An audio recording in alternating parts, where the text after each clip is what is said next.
वो इस काले कानून को सीए उन्होंने पास किया है उसको जो है वापस लें।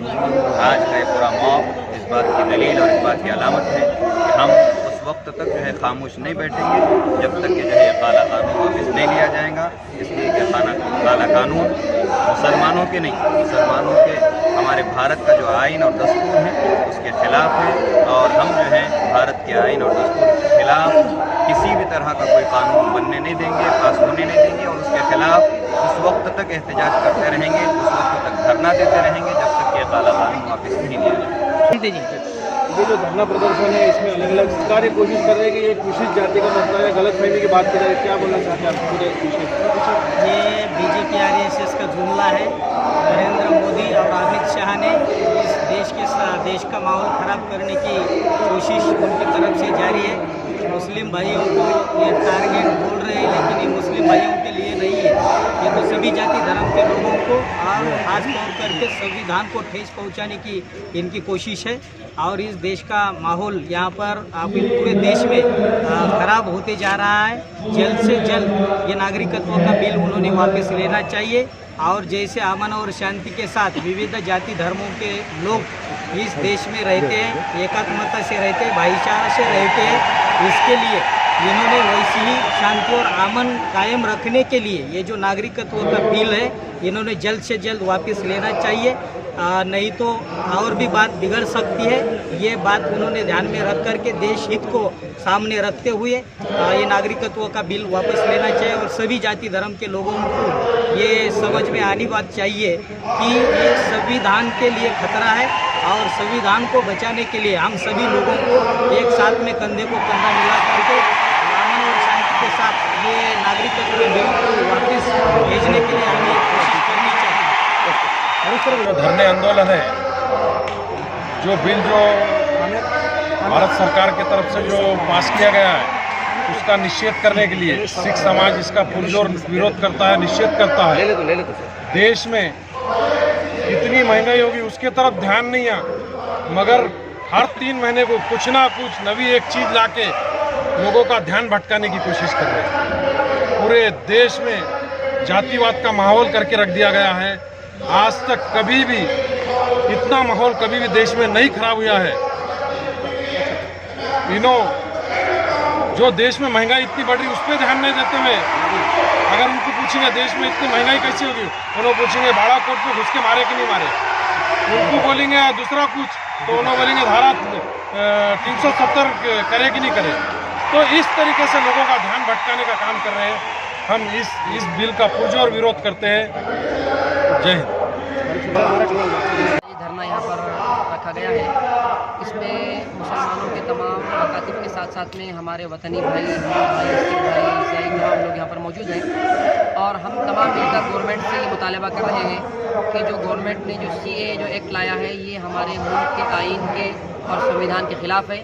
हम इसकी पुरज़ोर मज़म्मत करते हैं और हमारी डिमांड है कि जब तक ये कानून वापस नहीं लिया जाएगा हमारा इस तरह संघर्ष और जो है हमारी जो है जारी है। आज का ये CAA के खिलाफ जो एहतजाजी मोर्चा यहाँ पर मुनक़िद हुआ है, इसमें तमाम नांदेड़ के जितने भी समाज के लोग हैं इसमें यहाँ प्रेजेंट हैं। आप देख रहे हैं कि इसमें बौद्ध समाज के, हमारे क्रिश्चियन समाज के, हमारे और हिंदू समाज के भी लोग और सिख समाज के लोगों ने इसको सपोर्ट किया है। हम ऐसा समझते हैं कि बुनियादी तौर से ये जो एक्ट है ये दस्तूर के खिलाफ है और जो हुकूक इसमें दिए गए हैं उसके लिए खिलाफ है और ये संविधान के खिलाफ होने की वजह से हम इसका अपोज करते हैं और पूरे हिंदुस्तान भर में आप देख रहे हैं कि इसके खिलाफ एक लहर जारी है। और मैं सलाम करता हूँ हमारे AME और जामिया के तलबा और तालिबात को कि उनकी कोशिशों से आज ये रंग लाया है कि हिंदुस्तान भर में इसकी मुखालफत में बहुत सारे जलसे और धरने मुनक़िद हो रहे हैं। और मुझे अफसोस भी है कि हमारे तलबा को अपनी पढ़ाई छोड़कर रोड पर आकर ये काम करना पड़ रहा है। और एक इस तकलीफदेह माहौल में खुशाइन पहलू हमारे लिए ये भी है कि मुस्लिम समाज के जितने भी हमारे अलग अलग इसके लोग थे वो तमाम एक मंच पे आए हैं। उसके अलावा हिंदू समाज के भी लोग एक मंच पे आए हैं। इसलिए हमारे लिए बहुत खुशी का भी मौका है कि इस इशू को लेकर हम तमाम लोग एक साथ रहकर उसका अपोज कर रहे हैं और इंशाअल्लाह फ्यूचर में आएंगे। एनआरसीच्या माध्यमातून मोदी आणि शहाची सरकार हे काळे कायदे आणून या देशातील त्या हिंदूंना पाकिस्तानमधून आणू इच्छिते, ज्या हिंदूंनी जिनाची निवड केली होती आणि त्या मुसलमानांना देशाबाहेर काढू पाहते, ज्या मुसलमानांनी, भारताच्या मुसलमानांनी गांधी, नेहरू आणि बाबासाहेब आंबेडकरांना निवडलं होतं. हे फक्त एका धर्माच्या विरोधातलं नसून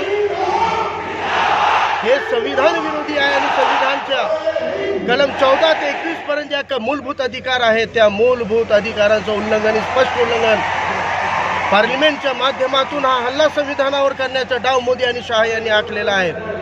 म्हणून हे कोणत्या एका समाजाचं नाही आहे, फक्त JNU आणि जामिया अपवाद नाही आहेत, फक्त AMU नाही आहे, तर बनारस हिंदू युनिव्हर्सिटी सुद्धा मैदानात उतरलेली आहे.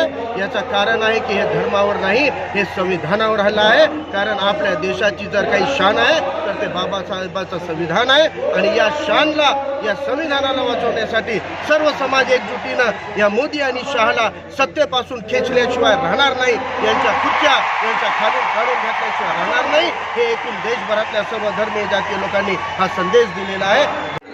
आप सबको सब लोगों को धन्यवाद देता हूँ. एक बढ़िया आज का जो प्रोग्राम है उन्होंने बहुत शांति से और डिसिप्लिन से किया है.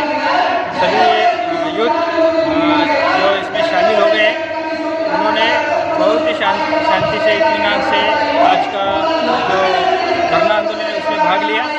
अभी भी वो चालू है, लेकिन सुबह से कोई भी ऐसी घटना नहीं हुई कि जिससे हम यूथ को कोई ब्लेम करें. आज अभी थोड़ी देर के बाद में ये ख़त्म हो जाएगा. मैं सबको ये आह्वान करता हूँ, जब आप वापस जाएंगे तो जो शांति से आप यहाँ तक आए ऐसी शांति बरकरार रखिए. और देश के लिए ये यूथ का जो बल है ये सबसे अच्छा बल है. जब वो सोचते हैं अच्छा करने का तो ज़रूर अच्छा ही